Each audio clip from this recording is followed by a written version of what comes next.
Hi, could I get a medium double? I'm sorry? Medium double. Okay. And everything bagel with cream cheese. Alright. That's everything. Okay. Thank you. Fine. Thanks.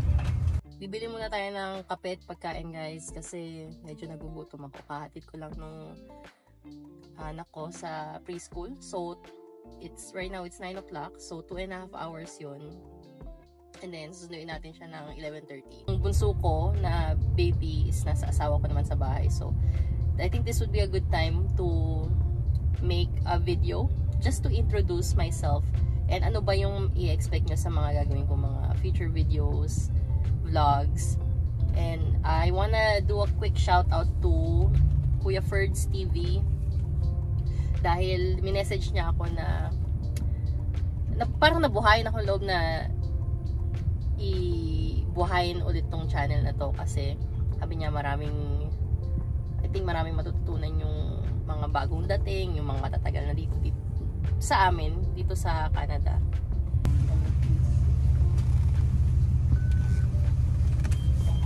Thank you. Thanks.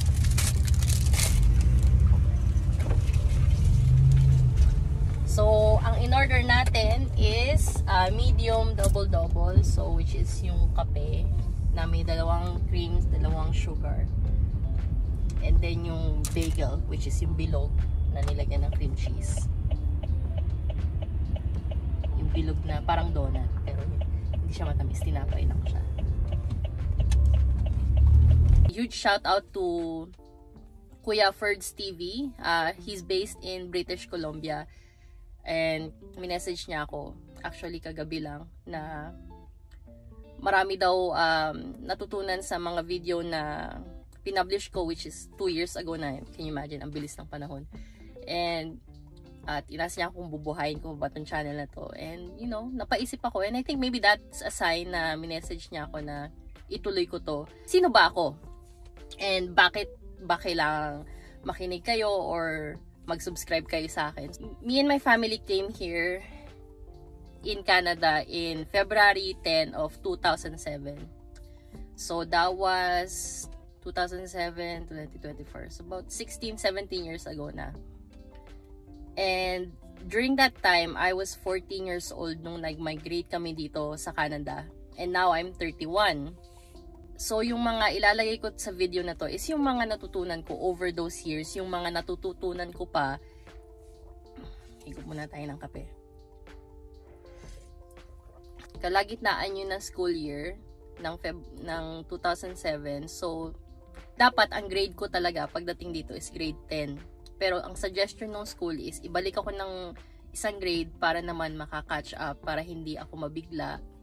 And I think that was a huge mistake on our part, na dapat nag-grade 10 na lang ako para 3 years na lang graduate na agad ako imbes na nag-start ako ng grade 9 kasi wala naman naging difference honestly. And during that time I was 14. During that time yung usong-uso sa atin is yung mga emo look, alam mo yung may bangs tapos naka-eyeliner, halos parang itim na yung kolorete mo sa katawan, di ba? Eh dito hindi naman nila hindi nila ganun ka-type yun dito. Parang ang tingin nila sa'yo pag ganun yung outfit mo, yung pormahan mo is outcast ka. And that was me. I struggled really bad when I came here. So yung mga sisters ko, they were younger, so nag-adjust sila quickly. Mas nag-adjust sila quickly na kesa sa akin, kasi nga 14 na ako, yung mga kaibigan ko iniwanan ko sa Philippines, and then I had to start over again dito, knowing nothing, ibang-iba yung napapanood ko sa TV na hindi naman ganun kadali na makipagkaibigan at that age, diba? Tapos may language barrier pa. Nagkaroon ako ng severe social anxiety, parang ayaw ko na lumabas, ayaw ko nang pumasok sa school, and I was also bullied. Kasi yung nilipatan namin na town is Sherwood Park. Very white town siya. Tsaka nung 2007, hindi pa naman ganun karami yung mga Pilipino dito. Especially yung mga kasing edad ko, diba? So during that time, I was bullied. I was called a Chinese nigger.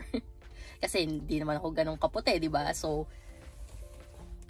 ewan ko ba. So, yun yung mga naging karanasan ko na yung I want to share with you guys na growing up as a teenager here na newcomer dito sa Canada, it was really, really difficult. And I think now, hindi na siya ganun difficult kasi mas marami ng Pilipino ngayon. Pero during dun sa time namin na dumating ako, I was the only, dalawa lang kami na Pilipino dun sa school na pinasukan ko. And then, kasi nga yun, nabullied ako. Sabi ko mag-homeschool na lang ako. So, yung ginawa ko for I think 1 year. Nag-homeschool ako ng grade 10. I think also grade 11. Nag-homeschool ako ng 2 years. Habang nag-homeschool ako, nag-work ako. Part-time sa grocery store.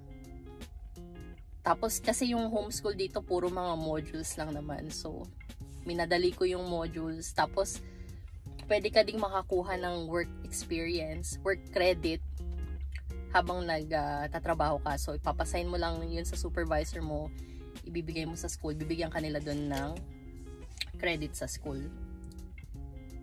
Then, after that, for 2 years, grade 10 and 11, nag-homeschool ako. Grade 12, pumasok ako sa Christian school, and that's when I graduated.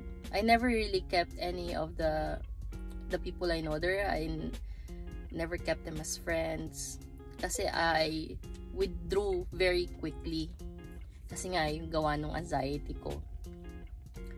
And this vlog is actually a huge step on overcoming that. I want to be more open, more approachable. Yeah, so yun yung mga i-share ko sa inyo. Right now, I am a stay-at-home mom with 3 boys. Their age almost 2, 4, and then 6 years old. And full-time stay-at-home ako. Hindi ako nag-work. My husband runs a business, which is yung auto glass. Napapalit sila ng mga windshield. Kasi dito sa Alberta, very common yung crack yung salamin. Pakita ko sa inyo itong van namin. So yan, kung makikita nyo, may crack siya sa salamin. Very, very common yan dito. Kasi yung daan sa winter, kasi madulas, diba? Nilalagyan nila ng salt, ng asin. Or, tsaka yung mga bato. So, yung mga bato, kapag di pa nalilinis, tapos na mga highway yung daan, tumatama sa windshield. Tapos kaya nagka-crack. Tapos pag sobrang lamig, you know, yung tendency din ng salamin is mag-crack. So, yung naisip namin business dito, magandang business yun kasi parang for every 10 cars, 9 out of 10 yung sasakyan na may basag na windshield, and every year magpapalit sila, diba? So, yun yung negosyo namin. Nag-work siya doon. Minsan, pag gusto niya mag-day off or may sakit, may tao din naman siya na 2-3 na pwedeng humalili para sa kanya.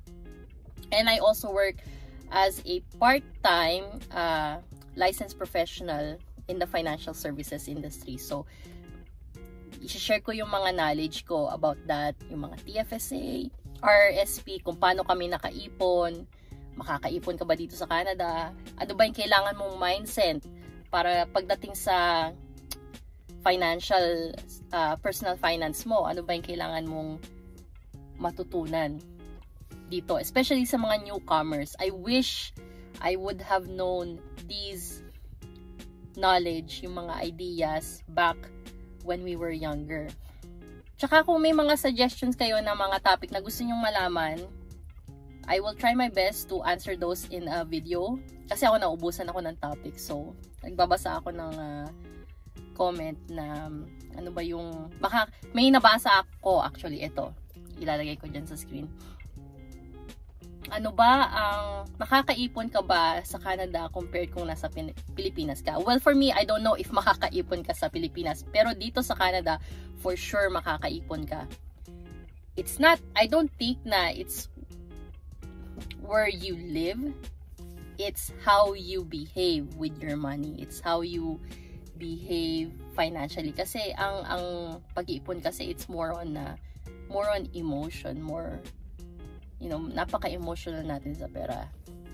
So, i-discuss namin yan kung paano kami nakakaipon dito sa Canada. Mag-suggest kayo ng mga topic na gusto nyong malaman. Actually, nagsabi ako kay Kuya Ferds, nagagawa ako ng bagong tax video on how to do your own taxes here in Canada using free software. Share ko din yung mga nakukuha kong benefits dito sa mga bata. Tsaka yung mga free programs. Napakadaming free dito sa Canada. You just have to look. Kasi maraming not-for-profit organizations that are getting funded by the government ng mga private companies na really targets to help mga families. Kasi ang vision nila dito is if you help the children, the families, mas magiging knowledgeable sila, mas healthy, they're more better citizens of the society. Kaya tina-target talaga nila yung mga families, mga bata. So Canada is a very great country to raise your family, especially for me, coming from me na I have 3 kids. Yung pangalawa ko, yung preschool niya is free.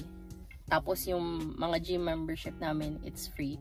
So i-discuss ko yan lahat sa mga susunod na vlog.